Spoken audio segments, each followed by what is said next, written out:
Hello, friends. This is Dave Hurwitz, Executive Editor at ClassicsToday.com, here with yet another Dave's Faves. And today we are reaching, at long last, something I've been wanting to talk about really since I began these videos.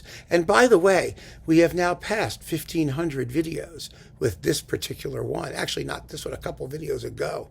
I forgot to mention it. So that's a lot of stuff to look through. And I hope you're enjoying going through the playlists and look. I mean, if you haven't seen them, if this is just one of those things that the YouTube algorithm threw at you, just know that there are 1,500 videos categorized all kinds of ways.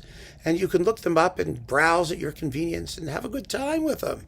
For heaven's sake, they're there. But today, I am talking about Tchaikovsky's 4 orchestral suites. It's on a Decca twofer. It was a Philips twofer back in the day, but now it's Decca twofer, with Antal Dorati and the new Philharmonia Orchestra. Oh, goodness, these are important. First of all, there are many more versions of these out than there used to be when these were made. But Dorati was first of all, he was a great Tchaikovsky conductor. You know, he did all the complete ballets. He always was looking for interesting and unusual repertoire. And there was very little that was more interesting or unusual than these pieces at the time that they were recorded. And they are, you know, everyone says they're not as good as Tchaikovsky symphonies. That Tchaikovsky was a composer who, even when he wasn't inspired, had to keep writing. And I guess that's true to a point. I think these are lovely works. I mean, Tchaikovsky had too personal an idiom to really write lots of bad music. Well, there's some, okay, you know. But these are fun. They are, in a sense, tonal experiments. He's experimenting with color, with sonority, with texture, with all kinds of nifty little concepts that, you know, some of which he reused later. Some would say reused better. But otherwise, I mean, they're really fun pieces. And if you look at the movement titles, you get a sense of what he's doing. So let's look at this. Suite number 1. It has 6 movements: introduction and fugue, then divertimento, intermezzo, the march miniature, a march miniature like the overture miniature from the Nutcracker, a scherzo, and a gavotte. And it's in D minor, and it's a lovely piece. It's enjoyable. It's you know, people want Tchaikovsky, of course, to be hot and heavy and sweaty and passionate and, you know, hysterical. And this is not that. This is, you know, elegant and musicianly and tuneful and somewhat cool emotionally. And I find that, I'm not going to make any false claims for this music. I'm not saying that these are like shattering masterpieces, although one of them may be. My point is simply that it offers another facet of Tchaikovsky's character, and one that he does very well, that of musical craftsman.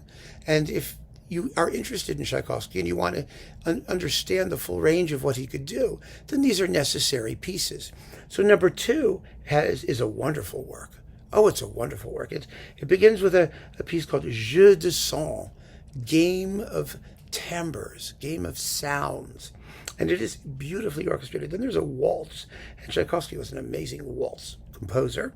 A scherzo burlesque. This is nuts. This has a part for 4 offstage accordions that come crashing in the middle of the trio section. Yes, I kid you not. 4 offstage accordions. And, you know, talk about game of sounds. I mean, that's a game of sounds. And then you've got Rêve d'enfant, child's dreams.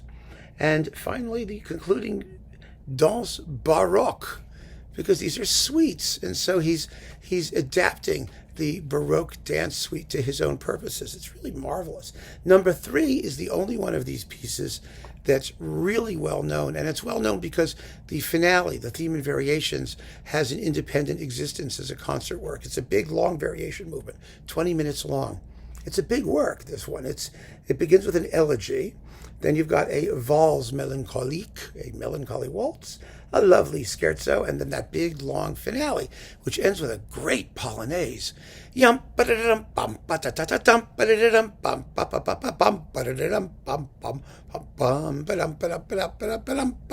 it's great. It's great. And the whole work should be played. You shouldn't just do the last movement because it's all good. And the last movement really is the fitting climax of everything that comes before. Then number 4 is also pretty well known. That's Mozartiana, the suite Mozartiana. It's all transcriptions of Mozart. Wonderful transcriptions of Mozart. First, that very bizarre jig that Mozart wrote, which I did a talk about and got a copyright claim, so I'll never forget it. Herschel 574 for piano, one of the weirdest, quirkiest pieces Mozart ever wrote.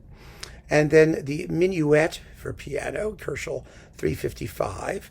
And then Ave Verum Corpus, that wonderful choral work. But this is an orchestral transcription of Liszt's piano transcription of Mozart's original.